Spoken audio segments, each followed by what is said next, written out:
कहानी लाला लाजपत राय। उस समय उत्तर भारत में कई बार अकाल पड़े।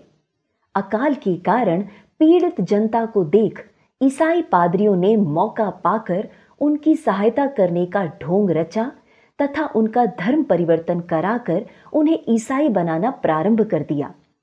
लाला जी ने इसका विरोध किया तथा विभिन्न स्थानों पर अन्य क्षेत्रों एवं अनाथालयों की स्थापना की।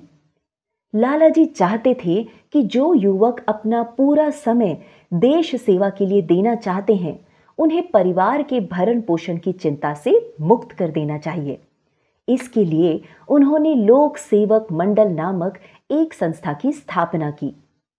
1928 को ब्रिटिश सरकार द्वारा भारत में भेजी गई साइमन कमीशन का विरोध करने के लिए लाला जी बीमार होते हुए भी लाहौर पहुंचे। इस कारण पुलिस बौखला गई और लोगों पर लाठियां बरसाने लगी।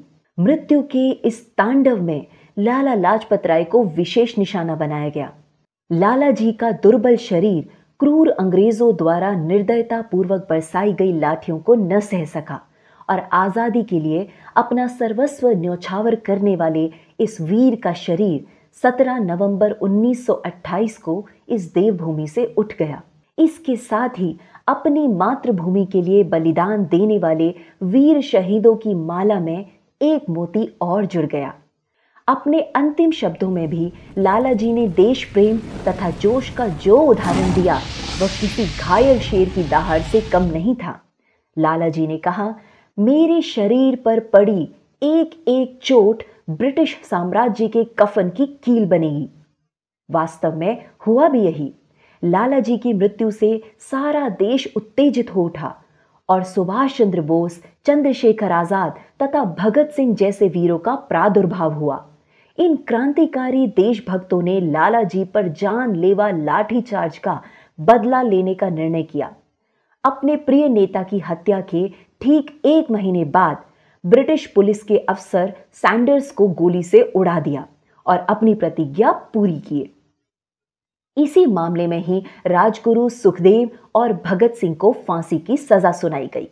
उसके बाद गांधी जी ने भी करो या मरो का नारा देकर अपने आंदोलन को आगे बढ़ाया। लाला जी के बलिदान के ठीक 20 वर्ष बाद 15 अगस्त 1947 को भारत देश अंग्रेजों से आजाद हो गया। बच्चों, हमें आजादी यूं ही नहीं मिली है। न जाने कितने बलिदान इस देश ने दिए हैं। हमें इसका महत्व समझना चाहिए और देश फिर से गुलाम न हो जाए।